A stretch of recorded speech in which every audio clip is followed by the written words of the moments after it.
بلکہ آئیے گمراہیت کے لیے جو منہ میں آتا ہے بکتے، جس کے لیے کوئی ان کے پاس نہ دلیل ہے اور نہ کوئی ثبوت ہے۔ یہاں تک کہ نبی پاک صلی اللہ علیہ وسلم سے وسیلہ بھی حرام مانتے ہیں، بلکہ آپ تعجب کریں گے بدعقیدگی کا یہ عالم ہے کہ نبی کو اتنا مجبور مانتے، کہتے ہیں کہ نبی اپنی بیٹی فاطمہ کو بھی نہیں بچا سکتے۔ آئیے ان کے سب سے پہلے ابا مولوی اسماعیل دہلوی تقویۃ الایمان میں کیا لکھتے ہیں۔ ایک کتاب تقویۃ الایمان دیکھیں آپ، صفحہ 63۔ مولانا اسماعیل کہتے ہیں کہ آپ نے یعنی رسول اللہ نے صلی اللہ علیہ وسلم سب کو بلکہ اپنی بیٹی تک کو کھول کر سنا دیا کہ قرابت کا حق ادا کرنا اسی چیز میں ہو سکتا ہے جو اپنے اختیار میں ہو۔ میرا مال ہے، اس میں مجھ کو بخل نہیں، اور اللہ کے ہاں کا معیار میرے اختیار سے باہر ہے۔ میں وہاں کسی کی حمایت نہیں کر سکتا اور کسی کا وکیل نہیں بن سکتا۔ وہاں کا معاملہ ہر کوئی اپنا درست کر لے اور دوزخ سے بچنے کی ہر کوئی تدبیر کرے۔ یعنی کہتے رسول اللہ نے اپنی بیٹی تک کو کھول کر سنا دیا، یعنی اپنی بیٹی فاطمہ تک کو بتا دیا کہ دیکھو یہ میرا مال ہے، اس میں مجھے کنجوسی نہیں، مال میں سے جو لینا لے لو، لیکن آخرت کے دن میں تمہارے کام نہیں آ سکتا، میں وہاں اللہ کی پکڑ سے نہیں بچا سکتا، میرا اختیار وہاں پر نہیں ہے کچھ بھی۔ یہی بات توصیف الرحمان کس انداز میں کہتا ہے، اس کو بھی سنیں۔ چھوٹا سا سوال، اگر آپ ہی کی بات کو مان لیا جائے مولانا، تو اللہ کے نبی علیہ السلام کے اس فرمان کا مطلب زبارہ ہمیں بھی سمجھا دو۔ اپنی بیٹی فاطمہ کو بلا کر کہتے ہیں خذی من مالی ما شئتی، فاطمہ جو جی چاہتا ہے بابا کے گھر سے اٹھا کر لے جا، لیکن فاطمہ عمل کرنا، فاطمہ عمل کرنا۔ اگر قیامت کے دن پکڑی گئی میں محمد رسول اللہ صلی اللہ علیہ وسلم تجھے چھڑا نہ سکوں گا۔ کیوں اپنی پھوپھی سے مخاطب ہوئے، کیوں اپنے چچا سے مخاطب ہوئے، کیوں آل قریش سے مخاطب ہو کر کہا اگر کائنات کی ہر نعمت، ہر بات، ہر چیز اللہ کے نبی نے بانٹنی ہے، سارے خزانوں کے مالک اللہ کے نبی ہیں، تو بتائیے پھر کیوں اللہ کے نبی علیہ السلام اپنے اصحاب کرام کو یہ باتیں کہتے؟ تو کائنات کی کوئی چیز رسول نہیں بانٹتے۔ اپنی بیٹی کو کہا بیٹی فاطمہ عمل کر، قیامت پہ پکڑی گئی تو میں محمد رسول اللہ تیرے کام نہیں آؤں گا۔ یہ جرجسوا کو بھی سن لو۔ اور دین تو ایسا آئے فاطمہ اٹھ، اور جہاں تک مال کا سوال ہے سلینی من مالی ما شئت، جتنا چاہے اتنا مانگ لے۔ کتنا مانگنا چاہتی مانگ تو، کہ اللہ کے نبی نے لیکن قیامت کے دن میں تیرے کام نہیں آؤں گا، لیکن قیامت کے دن میں تیرے کام نہیں آؤں گا۔ انی لا اغنی عنک شیئا، قیامت کے دن میں تجھے اللہ کے عذاب سے نہیں بچا سکتا، نیک عمل کر لے۔ قیامت کے دن میں تجھے اللہ کے عذاب سے نہیں بچا سکتا، نیک عمل کر لے۔ جرجس صاحب بولتے نبی نے اپنی بیٹی کو کہا کہ مال میں سے جو چیز چاہے مانگ لے، مگر نیک عمل کر، قیامت کے دن اگر پکڑی گئی تو میں اللہ کے عذاب سے تجھے نہیں بچا سکتا۔ انہیں رسول اللہ کتنے بے بس ہے۔ ہاں اب آپ سوچ رہے ہوں گے یار یہ تو حدیث بتا رہے ہیں نا، وہ عربی بھی پڑھا نا اس نے، تو بھائی یہ تو حدیث ہے، تو بات تو صحیح ہے یار، یہ حدیث ہے، مگر یہ کیسے اہل حدیث ہے یہ میرے نہیں سمجھ میں آتا۔ حدیث تو ہے لیکن یہ کیسے اہل حدیث ہے؟ ان کو ناسخ منسوخ نہیں پتا بیچاروں کو، حدیث کب کہی، کہاں کہی، کس وجہ سے کہی، کیوں کہی، یہ نہیں پتا۔ بس جو اپنے مطلب کی آئی اپنا باطل عقیدہ بتانے کے لیے منہ سے بک دو۔ اس حدیث کا تعلق کب ہے معلوم ہے؟ امام بخاری نے لکھا ہے یہ حدیث بخاری شریف میں۔ امام بخاری فرماتے ہیں یہ حدیث نبی پاک نے تب فرمائی اعلان نبوت کے تیسرے سال۔ کب فرمائی؟ اعلان نبوت کے تیسرے سال، جب یہ آیت کریمہ نازل ہوئی جو پارہ نمبر 19 سورہ شورى آیت 214 میں ہے، جس میں اللہ نے ارشاد فرمایا وَأَنذِرْ عَشِيرَتَكَ الْأَقْرَبِينَ، اللہ فرماتا ہے محبوب اپنے قرابت والوں کو ڈرائیے۔ اے محبوب اپنے رشتہ داروں کو، اپنے عزیزوں کو اللہ کا ڈر سنائیے، اللہ سے ڈرائیے۔ یہ آیت نازل ہوئی تو نبی پاک نے اپنے خاندان کے سب لوگوں کو جمع کیا، اس میں رسول اللہ کی صاحبزادی فاطمہ بھی ہے۔ اور مفسرین کہتے ہیں کہ یہ آیت نازل کب ہوئی؟ اعلان نبوت کے کون سے سال؟ تیسرے سال۔ اور حضرت فاطمہ الزہرا خاتون جنت پیدا کب ہوئی؟ اعلان نبوت کے پہلے سال۔ تو جس وقت نبی یہ کہہ رہے تھے تو اس وقت حضرت فاطمہ کی عمر کتنی تھی؟ 2 سال کی بچی نے ایسا کون سا گناہ کرنا تھا جو نبی کہہ رہے ہیں نیک عمل کر؟ ارے بھائی تصور کرو آپ، 2 سال کی بچی سے نبی کہہ رہے ہیں نیک عمل کر، قیامت پہ پکڑی گئی تو میں محمد رسول اللہ تیرے کام نہیں آؤں گا، تو 2 سال کی بچی کیا گناہ نیکی یہ سمجھتی ہے؟ تو پھر اس حدیث کا پس منظر کیا ہے؟ تو اس کا پس منظر یہ ہے اصل میں کہ نبی پاک صلی اللہ علیہ وسلم کا یہ انداز تبلیغ ہے، اور انداز تبلیغ یہ ہے کہ اس کو سمجھنے کے لیے پہلے ایک تمثیل، ایک مثال سمجھے کہ گھر میں ایک باپ ہے، ایک بیوی ہے، اس کی شوہر ہے، اس کی ایک بیوی ہے، اس کے بچے ہیں۔ گھر میں سارے بچے فضول خرچی کرتے ہیں، پیسہ زیادہ خرچ کرتے ہیں۔ تو باپ دیکھتا ہے کہ اگر بڑے بیٹے کو میں سمجھاتا ہوں تو چھوٹے شکایت کریں گا، کہیں گا آپ بڑے کو سمجھاتا ہوں تو کہیں گا آپ چھوٹے کو زیادہ لاڑ کرتے، اس کو منع نہیں کرتے۔ میں کچھ خرچ کرتا ہوں تو آپ کو دکھ جاتا ہے، چھوٹے کو کہوں گا تو کہیں گا آپ بڑے بھائی کو نہیں دیکھتے ہمارے۔ تو باپ کیا کرتا ہے، اپنی بیوی کو ایک دن ڈانٹتا ہے سب کے موجودگی میں، کہتا ہے سب سے زیادہ تو فضول خرچ کرتی ہے، حالانکہ بیچاری عورت بڑی سیدھی سادی ہے، وہ تو خرچہ زیادہ کرتی بھی نہیں، لیکن ڈانٹتا ہے، کہتا ہے سب سے زیادہ تم فضول خرچی کرتی ہو، تمہاری وجہ سے خرچے بڑھ گئے ہیں، تمہاری وجہ سے مشکلیں آ رہی ہیں، گھر کتنے مشکلیں چل رہا ہے، خبردار جو اب ہر مہینے 3000 سے اوپر کچھ خرچہ کیا تو۔ اب وہ ڈانٹتا ہے تو بچوں کو ایٹومیٹک سمجھ میں آ جاتا ہے کہ ہماری امی تو اتنی سیدھی سادی ہے، جب ابو امی پر اتنی سختی کر رہے ہیں تو یار ہمیں اپنے خرچوں کو کتنا کنٹرول کرنا چاہیے۔ ایک گھر میں 4 بیٹے ہیں، 2 بیٹے ہیں، گھر سے باہر رہتے ہیں۔ باپ دیکھتا ہے یار سارے کے سارے بیٹے دیر رات تک گھر سے باہر رہتے، دیر رات کو گھر میں لوٹتے ہیں۔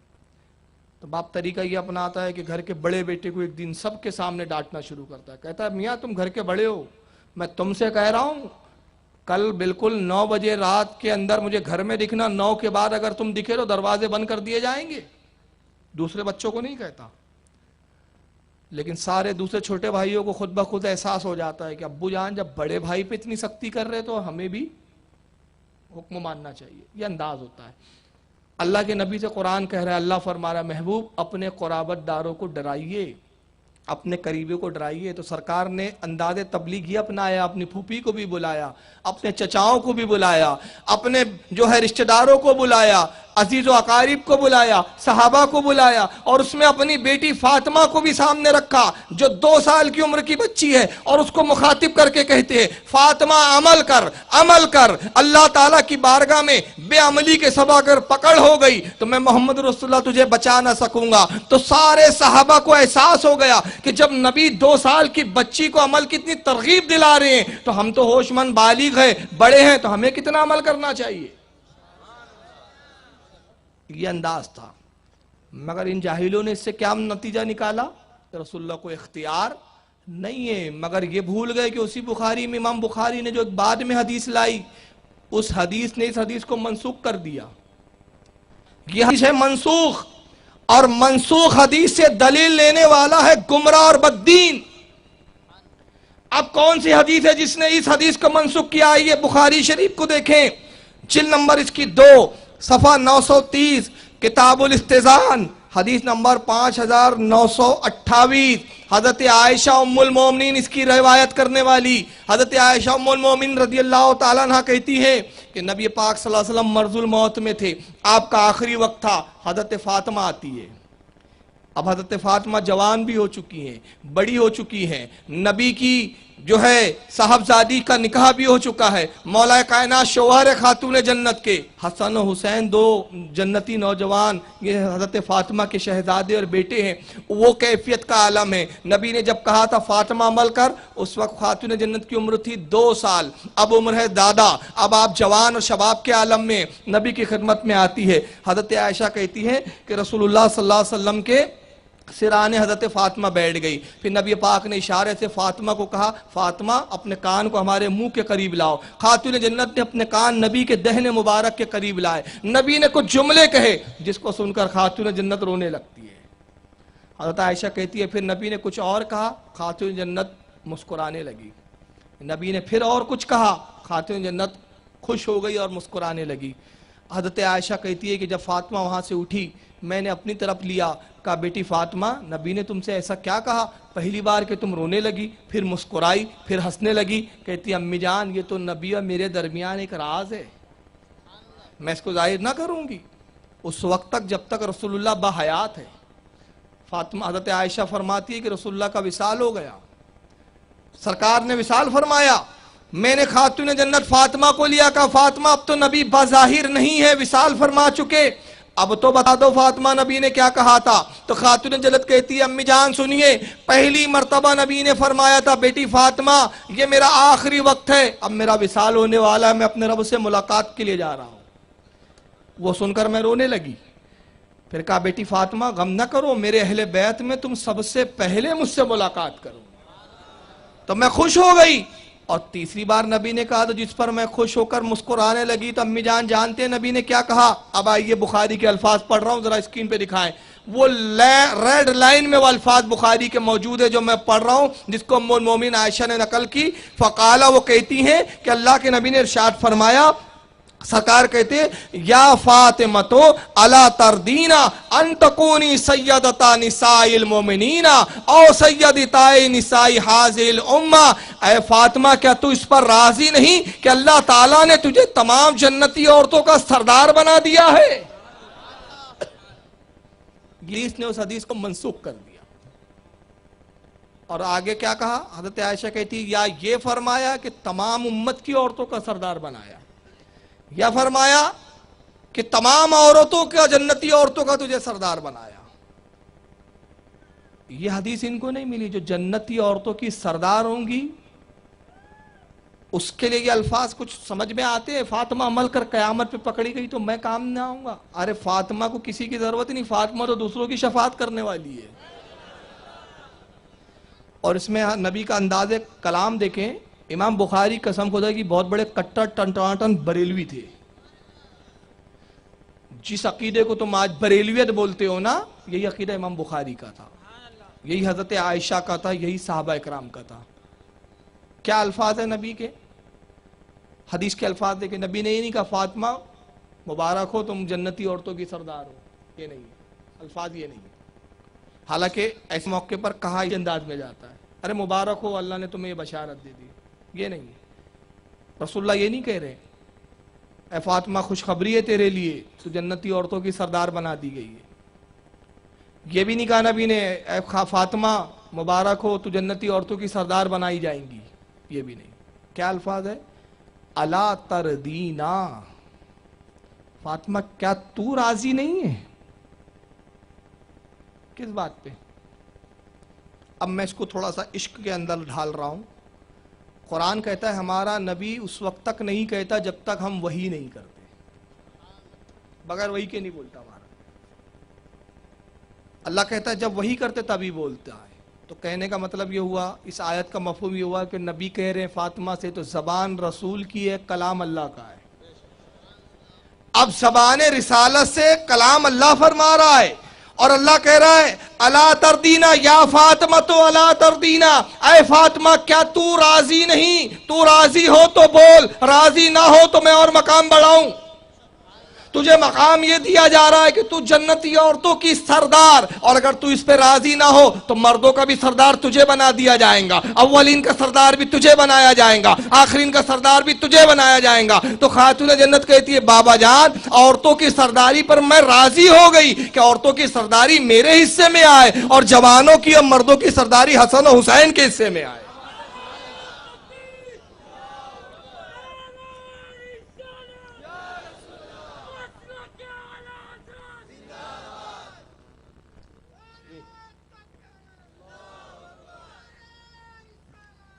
میں جواب دیتا ہوں, ابھی آدھے گھنٹے کا سوال جواب کا سیشن لیں گے انشاءاللہ. یہ عقیدہ ان کے کھوپڑی میں نہیں آیا پٹھوں کے. اچھا ایک چیز ہے کہ راضی ہونا کب کہا جاتا ہے؟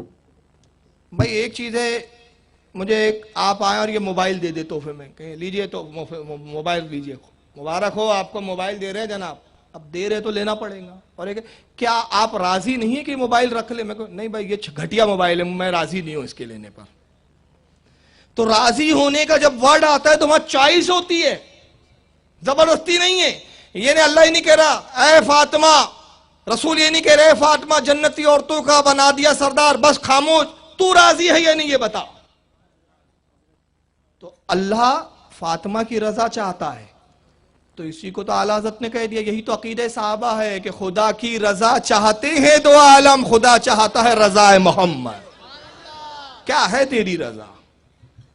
اور ایک حدیث سن لے، فاطمہ کو نہیں بچا سکتے ان کے نزدیک، مگر فاطمہ کا حال کیا ہے ذرا سنیں ذرا. حاکم، امام حاکم المستدرک علی الصحیحین میں صحیح سند کے ساتھ یہ روایت بیان کرتے ہیں. حدیث نمبر 4786، پوری سند انہوں نے بیان کی. سند پہنچاتے حضرت علی تک. حدیث کے راوی کون ہے؟ حضرت علی، خود مولا کائنات راوی ہے. اب انداز لگائیے، جس کی روایت کا راوی علی ہو اس کا کہنا کیا ہے؟ اس روایت کائنات کا مولا روایت کرتا ہے. کہتے ہیں ان علی رضی اللہ عنہ قال، حضرت علی سے روایت ہے، انہوں نے کہا اخبرنی رسول اللہ صلی اللہ علیہ وسلم، سرکار نے مجھے خبر دی، اور سرکار نے مجھے خبر دیتے ہوئے کہا انا اولا من یدخل الجنت انا وفاطمۃ والحسن والحسین. کہتے نبی نے مجھے خبر دی کہ علی مبارک ہو، سب سے پہلے میں جنت میں جاؤں گا، پھر تو جنت میں جائیں گا، پھر فاطمہ، پھر حسن اور حسین. ہم جنت میں ایسے جائیں گے کہ آگے میں، میرے پیچھے علی تو ہوں گا، تیرے پیچھے فاطمہ ہوں گی، اس کے پیچھے حسن اور اس کے پیچھے حسین. قربان جائیے حضرت مولا کائنات پر سنیوں کا کتنا خیال تھا. جیسے نبی رحیم تھے ویسے علی بھی رحیم تھے. قلت یا رسول اللہ فمحبونا، حضرت علی نے کہا یا رسول اللہ ہم تو جنت میں چلے جائیں گے، ہم سے محبت کرنے والوں کا کیا ہوگا؟ کہ دنیا میں ہم سے محبت کرتے تو ان کا کیا ہوگا؟ قالا من ورائکم، اے علی غم نہ کرو، ہمارے پیچھے ہمارے محبت کرنے والے ہوں گے، وہ بھی ہمارے ساتھ ساتھ جنت میں.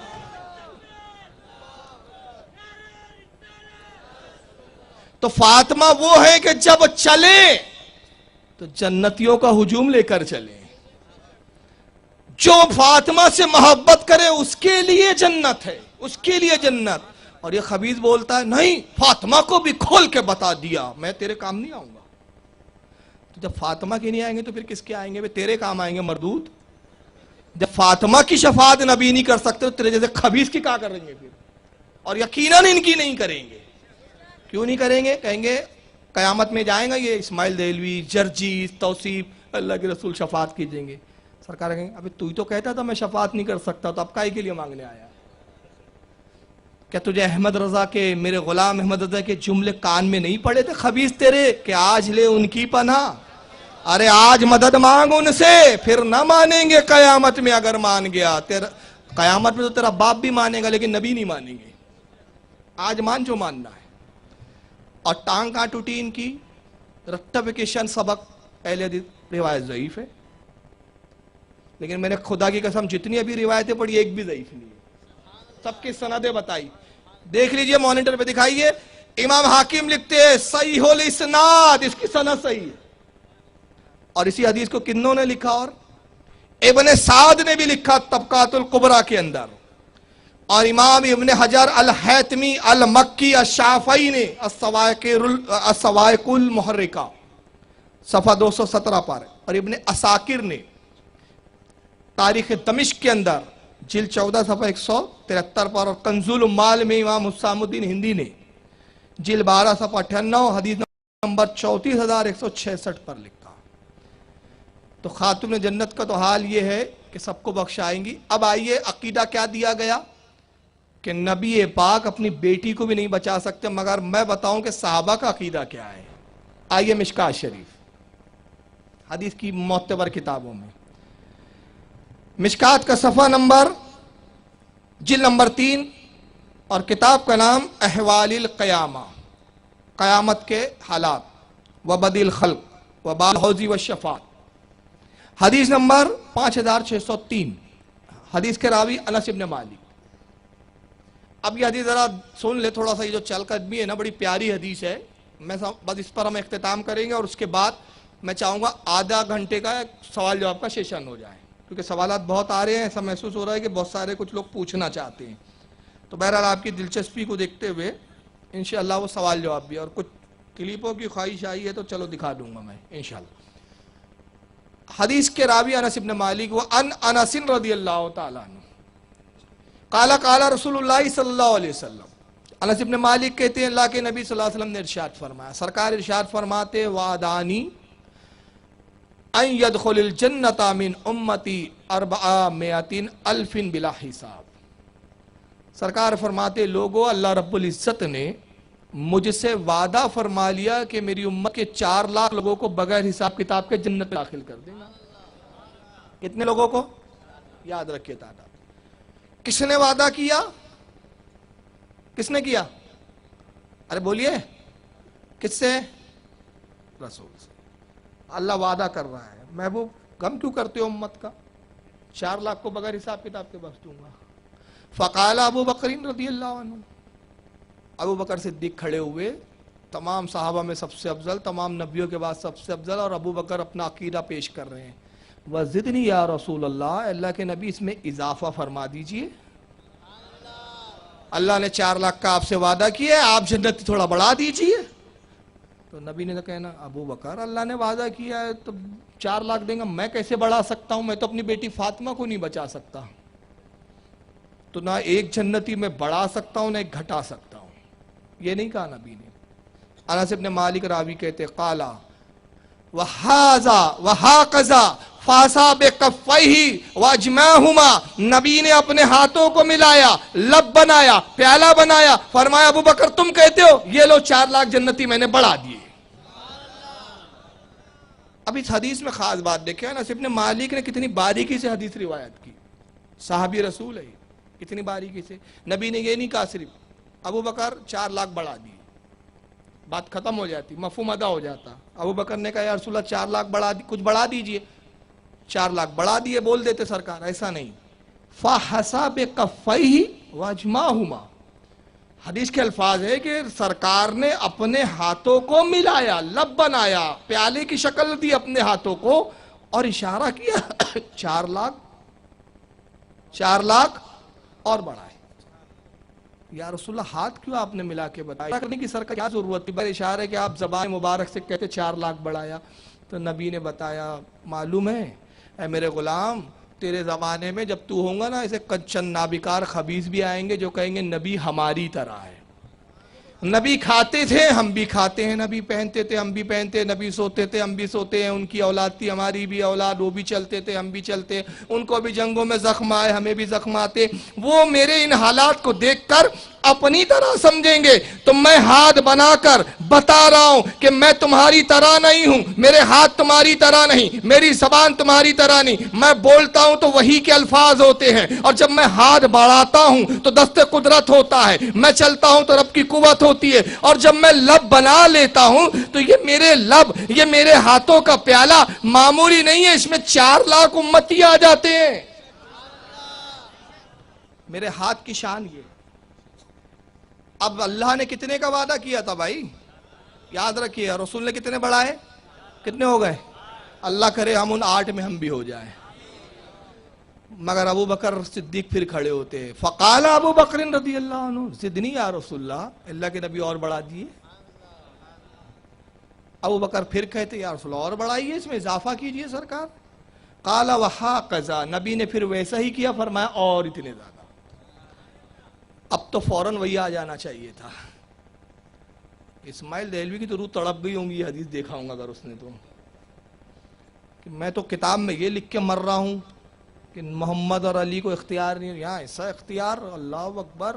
اللہ نے 4 کا وعدہ کیا, نبی نے 8 کر دیے, اللہ کی تعداد سے بڑھ گئے. تو وہی آنا تھا, محمد دیکھو 4 کا تو وعدہ میں نے کیا تھا, ٹھیک, چلو تم نے 4 بڑھا دیے, ٹھیک, یہ کیا اور 4 بڑھا دیے, میری تعداد سے زیادہ, مجھ سے بڑھ گئے تم. یہ نہیں. وجہ کیا تھی؟ وجہ وہی تھی جو اعلیٰ حضرت نے کہا, خدا کی رضا چاہتے ہیں 2 عالم, خدا چاہتا ہے رضائے محمد, محبوب جنت تیری غلام ہے, تیری وراثت ہے, جس کو چاہے لے جا, تو ادھر بڑھاتا جا, ہم لوح محفوظ پر جنتیوں کے نام بڑھاتے جائیں گے, تیری مرضی, جتنا چاہے بڑھا. وہاکذا 4 اور بڑھ گئے. اب دوسرے ٹن ٹناٹن سنی ہمارے صحابی کھڑے ہوئے, فقال عمر رضی اللہ تعالیٰ,